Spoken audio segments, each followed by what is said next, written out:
حضرت خدیجہ رضی اللہ تعالیٰ عنہا کی دردناک موت کا واقعہ۔ وفات سے کچھ دیر پہلے حضرت خدیجہ رضی اللہ تعالیٰ عنہا اپنے ہوش و حواس سے عاری ہو چکی تھی۔ حضرت فاطمہ نے جب اپنی والدہ کی کیفیت دیکھی تو زور زور سے رونے لگی اور آپ صلی اللہ علیہ وسلم بھی پریشانی کا شکار ہو گئے۔ پھر اچانک حضرت خدیجہ رضی اللہ تعالیٰ عنہا دوبارہ واپس زندہ ہو گئی اور اٹھ کر کہنے لگی کہ بسم اللہ الرحمن الرحیم، شروع اللہ تبارک و تعالیٰ کے نام سے جو بڑا مہربان نہایت رحم کرنے والا ہے۔ آپ کا نام خدیجہ تھا۔ سلسلہ نسب کچھ اس طرح ہے: خدیجہ بنت خولد بن اسد بن عبد العزیٰ بن قصا بن کلاب۔ آپ رضی اللہ تعالیٰ عنہا کا نسب چوتھی پشت میں آپ صلی اللہ علیہ وسلم کے ساتھ مل جاتا ہے۔ آپ کا تعلق قبیلہ قریش کی شاخ بنو اسد سے تھا۔ بنو اسد اپنی شرافت، ایمانداری اور کاروباری معاملات کی وجہ سے لوگوں کی نگاہ میں قابل عزت و احترام تھا۔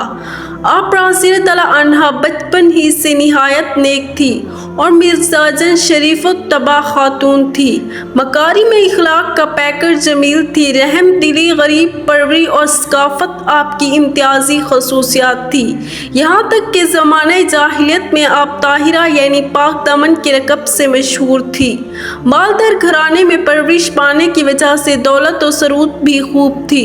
علاوہ ازیں حسن و صورت اور حسن سیرت بھی اپنے ہم عصر خواتین میں ممتاز تھی۔ پہلی شادی ابو ہالہ ہند بن نباس تمیمی سے ہوئی۔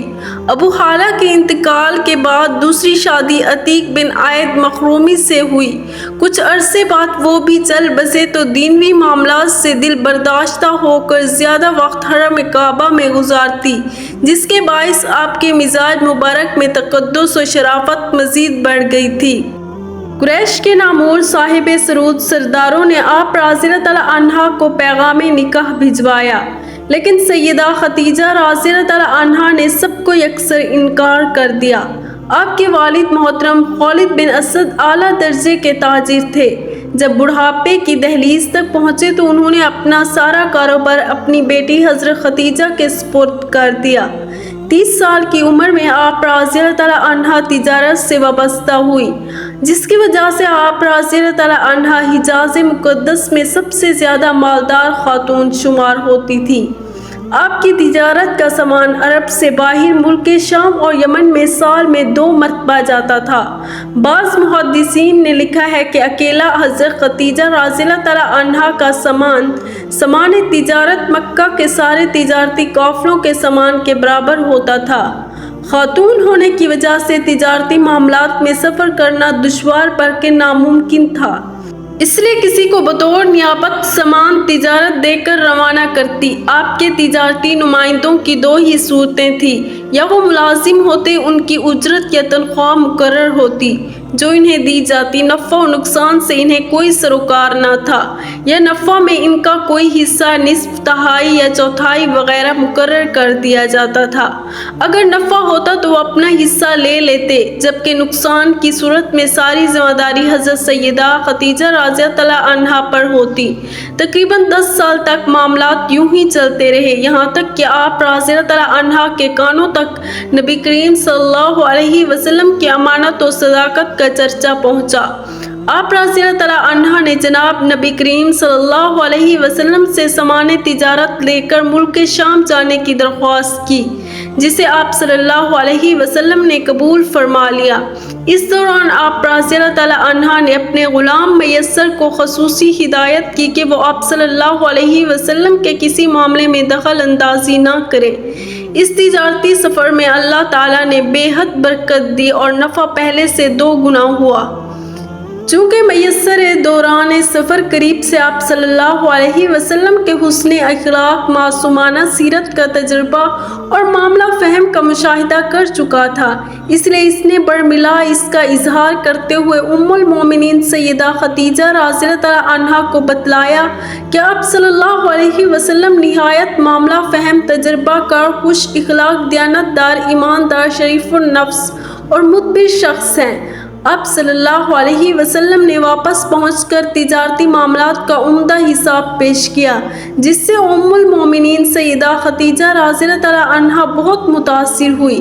ام المومنین سیدہ خدیجہ رضی اللہ تعالیٰ عنہا کی طرف سے رسول اللہ صلی اللہ علیہ وسلم کی خدمت میں یعلا بن امیہ کی بہن نفیسہ بنت امیہ پیغام نکاح لے کر گئی۔ نفیسہ کا بیان ہے کہ میں آپ صلی اللہ علیہ وسلم کے پاس آئی اور کہا کہ آپ نکاح کیوں نہیں کر لیتے؟ آپ نے فرمایا میں نادار اور خالی ہاتھ ہوں، کس طرح نکاح کر سکتا ہوں؟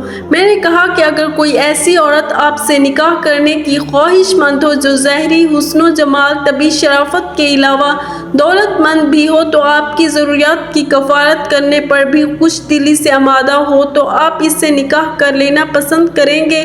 آپ صلی اللہ علیہ وسلم نے دریافت کیا کہ ایسی کون خدا کی بندی ہو سکتی ہے؟ میں نے کہا خدیجہ بنت خویلد۔ حضرت خدیجہ رضی اللہ تعالیٰ عنہا کو رسول اللہ صلی اللہ علیہ وسلم کی شادی کے بعد کئی مراحل سے گزرنا پڑا، لیکن آپ نے کبھی تھکاوٹ محسوس نہیں کی، بلکہ ہر پیش آنے والے مسائل کو شرافت اور سعادت کا باعث سمجھتی تھی۔ خدیجہ ایک جزیرۃ العرب کی مالدار عورت تھی، لیکن ان کو دولت کی محبت نہیں تھی، بلکہ معنویت کو کسب کرنے کا ہدف تھا۔ انہوں نے شادی کے موقع پر فرمایا، میں اور میرا مال آپ صلی اللہ علیہ وسلم کی خدمت میں حاضر ہے، میری تمام چیزیں آپ کے اختیار میں ہیں، تم میرے مال کو جہاں چاہو خرچ کر سکتے ہو۔ رسول اللہ صلی اللہ علیہ وسلم نے خدیجہ کے مال کو اسلام کی راہ میں خرچ کر دیا۔ ان حضرت صلی اللہ علیہ وسلم کو زبردستی شعیب ابو طالب میں جانا پڑا اور مشرکین نے مسلمانوں سے اقتصادی رابطہ قطع کر لیا۔ خدیجہ رضی اللہ تعالیٰ عنہا نے تمام مال مسلمانوں کی نجات کے لیے خرچ کر دیا۔ شعیب ابو طالب میں کھانا بھیجنے کے لیے حکیم بن حزام کی خدمت حاصل کی گئی۔ ایک دفعہ حکیم بن حزام اپنے غلام کے ساتھ شعیب ابو طالب میں گندم لے کر جا رہے تھے کہ راستے میں ابو جہل مل گیا۔ ابو جہل نے اس سے کہا، یہ بنی ہاشم کے لیے لے جا رہے ہو، مگر ہرگز اجازت نہیں دوں گا، بلکہ تجھے مکہ میں رسوا کروں گا۔ ابو جہل کا بھائی پہنچ گیا، وہ ابو جہل سے کہتا ہے، یہ کھانا خدیجہ کا ہے، کیا تم خدیجہ کا مال لے جانے سے منع کر سکتے ہو؟ دوسرا شخص جو چھپ کر شعیب ابو طالب میں غذا پہنچاتا تھا وہ حضرت خدیجہ رضی اللہ تعالیٰ عنہا کا داماد حضرت ابو العاص تھا۔ ایک دن رسول اللہ صلی اللہ علیہ وسلم نے اپنے اصحاب سے فرمایا، ابو العاص نے ہمارے داماد ہونے کا حق ادا کر دیا، کیونکہ جب ہم شعیب ابو طالب میں تھے تو وہ رات کو ہمارے لیے کھانا لاتا تھا۔ آج کل کی عورتوں کے لیے درس عبرت ہے جو مال و دولت کو جمع کرنے کے چکر میں ہیں۔ حضرت خدیجہ رضی اللہ تعالیٰ عنہا نے عمل سے ثابت کیا کہ خاندان کی سعادت و کرامت اور صداقت سے محروم لوگوں کی خدمت کرنے میں ہے۔ انبیاء کے اہداف میں ایک ہدف غریبوں اور محتاجوں کی مدد کرنا تھا۔ جب رسول اللہ صلی اللہ علیہ وسلم نے دعوت اسلام دی تو یہی مظلوم اور فقیر افراد نے آپ کی دعوت کو جلدی قبول کیا۔ بس خدیجہ رضی اللہ تعالیٰ عنہا اپنی زندگی میں یہ جملہ فرماتی تھی، اے لوگوں گواہ رہو، میں اور میرا مال محمد صلی اللہ علیہ وسلم کا ہے، جس نے اپنا پورا مال محمد صلی اللہ علیہ وسلم کی خدمت میں حاضر کر دیا، اور ان حضرات صلی اللہ علیہ وسلم نے بھی یہ مال فقراء اور اسلام کی راہ میں خرچ کر دیا۔ لہٰذا ان حضرت صلی اللہ علیہ وسلم بعثت کے پہلے سالوں میں یہ فرمایا کرتے تھے کہ خدیجہ کے مال سے بڑھ کر مجھے کسی اور مال میں نفع نہیں ہوا۔ آسمہ بنت امیس خدیجہ کی آخری عمر کے لحظات میں ان کے ساتھ تھی۔ وہ کہتی ہیں، خدیجہ رو رہی تھی، میں نے عرض کیا کہ اے خدیجہ کیوں رو رہی ہو؟ تم نبی کی بیوی اور بہترین عورتوں میں سے ہو، تجھے جنت کی بشارت دی گئی ہے۔ خدیجہ نے فرمایا، اے آسمہ میں اپنی بیٹی زہرا کے لیے رو رہی ہوں، کیونکہ میری بیٹی زہرا کو شادی کی رات ماں کی ضرورت ہوگی، میری بیٹی فاطمہ کی ماں اس وقت نہیں ہوگی۔ آسمہ نے خدیجہ رضی اللہ تعالیٰ عنہا سے عہد کیا کہ اس رات میں فاطمہ کے ساتھ رہوں گی۔ امام جعفر صادق نے فرمایا کہ رسول اللہ صلی اللہ علیہ وسلم حضرت خدیجہ کو دفن کرنے کے بعد گھر تشریف لے چلے آئے۔ فاطمہ زہرا نے آپ صلی اللہ علیہ وسلم کے ارد گرد چلتی ہیں۔ وہ پوچھتی ہیں میری ماں کہاں ہے؟ رسول اللہ صلی اللہ علیہ وسلم حیران تھے کہ کیا جواب دوں۔ جبرائیل نازل ہوا اور حضرات صلی اللہ علیہ وسلم سے فرمایا، اے رسول اللہ صلی اللہ علیہ وسلم، تم کہو کہ تیری ماں جنت میں آسیہ اور مریم کے ساتھ ہے۔ یہ سن کر فاطمہ کو سکون آیا اور فرمایا، خداوند سلام ہے اور اس سے سلام اور اسی کی طرف سلام ہے۔ حضرت سیدہ خدیجہ رضی اللہ تعالیٰ عنہا پر جب نزا کا عالم طاری ہوا تو نبی کریم صلی اللہ علیہ وسلم نے فرمایا، کیا سکرات یعنی موت کی شدت تمہیں ناگوار ہے؟ واللہ تمہارے لیے یہ شدت مفید ہے۔ ہاں، جب تم جنت میں اپنی سوتنوں کے پاس پہنچو تو انہیں میرا سلام کہنا۔ حضرت مریم بنت عمران، حضرت آسیہ بنت مزاحم اور حضرت ام کلثوم ہمشیرہ حضرت موسیٰ علیہ السلام کو میرا سلام پہنچانا۔ وہ بولی، بہت اچھا، آپ کا سلام پہنچایا جائے گا۔ اسے امام قرطبی نے سورۃ تحریم کی تفسیر میں ذکر کیا کہ عرائس البیان حضرت موسیٰ علیہ السلام کی ہمشیرہ کا نام مریم مرقوم ہے۔ آپ کی والدہ کا نام لوحہ بنت بان بن لاد ابن یعقوب علیہ السلام ہے۔ حضرت خدیجہ کبریٰ رضی اللہ تعالیٰ عنہا کے وصال کے بعد خاتون جنت سیدہ فاطمہ زہرا رضی اللہ تعالیٰ عنہا عموماً مغموم رہتی تھی۔ ایک دن نبی کریم صلی اللہ علیہ وسلم کی خدمت میں آپ رضی اللہ تعالیٰ عنہا نے عرض کیا، ابا جان، مجھے کھانے پینے میں اس وقت تک کوئی فائدہ نہیں ہوگا جب تک آپ صلی اللہ علیہ وسلم حضرت جبرائیل علیہ السلام کے ذریعے مجھے میری والدہ ماجدہ حضرت خدیجہ رضی اللہ تعالیٰ عنہا کی برزخی کیفیت کو واضح نہیں فرماتے۔ چنانچہ نبی کریم صلی اللہ علیہ وسلم نے حضرت جبرائیل علیہ السلام سے احوال معلوم کیا تو حضرت جبرائیل علیہ السلام نے کہا، حضرت خدیجہ رضی اللہ تعالیٰ عنہا، حضرت سیدہ سارہ، حضرت سیدہ مریم رضی اللہ تعالیٰ عنہا کے درمیان بڑی عظمت و برتری کے ساتھ جلوہ افروز ہیں۔ حضرت ام المومنین عائشہ صدیقہ رضی اللہ تعالیٰ عنہا فرماتی ہیں، نبی کریم صلی اللہ علیہ وسلم حضرت ام المومنین حضرت خدیجہ رضی اللہ تعالیٰ عنہا کا باکثرت تذکرہ فرمایا کرتے، ان کے مدارس کی ترقی کے لیے دعائیں فرماتے۔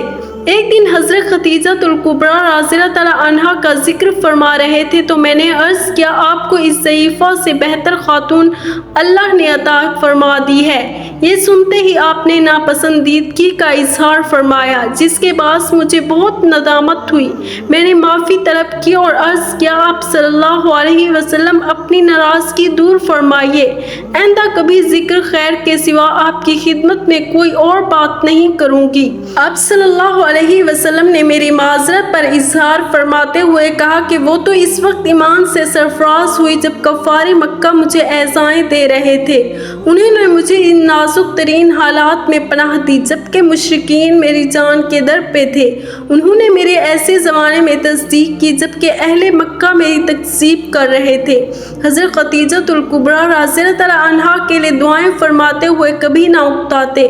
امہات المومنین، آپ بلحاظ فضل و شرف ممتاز ہیں۔ چنانچہ شب معراج آپ جنت کی سیر فرما رہے تھے تو اس میں ایک عظیم محل دیکھا جو ہر نظر تک وسیع و کشادہ ہے۔ اس میں ایسی اشیاء رکھ دی گئی ہیں جو نہ کسی آنکھ نے دیکھی، نہ کانوں نے سنی، نہ ہی کوئی انسان اپنے دل میں تصور و خیال لا سکتا ہے۔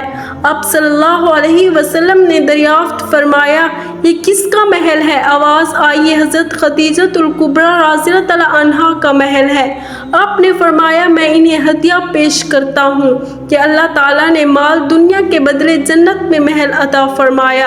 امام طبری اور قتادہ سے مروی ہے کہ عورتوں میں سب سے پہلے حضرت خدیجہ کبریٰ رضی اللہ تعالیٰ عنہا ایمان لائی۔ نبی کریم صلی اللہ علیہ وسلم نے ماہ رمضان المبارک میں پیر کے دن اپنی بعثت کا اعلان فرمایا۔ حضرت خدیجہ کبریٰ رضی اللہ تعالیٰ عنہا نے اسی روز ہی آپ کی نبوت اور رسالت کی تصدیق کی۔ اور ایمان کا شرف پایا۔ نبی کریم صلی اللہ علیہ وسلم کا ماہ رمضان مبارک میں معمول تھا کہ غار حرا میں جا کر مصروف عبادت رہتے۔ جب مہینہ گزر جاتا تو آپ مکہ مکرمہ تشریف لے آتے۔ گھر میں جانے سے قبل بیت اللہ شریف کا 7 مرتبہ طواف کرتے۔ جس سال آپ مبعوث ہوئے وہ اور اعلان نبوت اور رسالت کا فرمان جاری ہوا تو اس وقت آپ غار حرا میں جلوہ افروز تھے۔ حضرت جبرائیل علیہ السلام اللہ تبارک و تعالیٰ کے علم سے آپ کی خدمت میں وحی لے کر حاضر ہوئے۔ حضور سید عالم صلی اللہ علیہ وسلم نے فرمایا، جنت میں عورتوں میں سے سب سے افضل ترین حضرت خدیجہ الکبریٰ رضی اللہ تعالیٰ عنہا، حضرت سیدہ فاطمہ الزہرا رضی اللہ تعالیٰ عنہا، حضرت مریم بنت عمران رضی اللہ تعالیٰ عنہا، حضرت آسیہ بنت مزاحم رضی اللہ تعالیٰ عنہا ہیں۔ حضرت خدیجہ رضی اللہ تعالیٰ عنہا نے ہجرت سے 3 سال قبل مکہ مکرمہ میں وصال فرمایا۔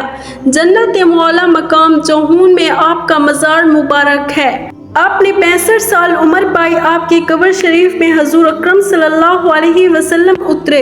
اس وقت تک نماز جنازہ فرض نہیں تھی۔ بعض بیان کرتے ہیں کہ ابو طالب کی وفات کے 3 دن بعد حضرت خدیجہ الکبریٰ رضی اللہ تعالیٰ عنہا نے وصال فرمایا۔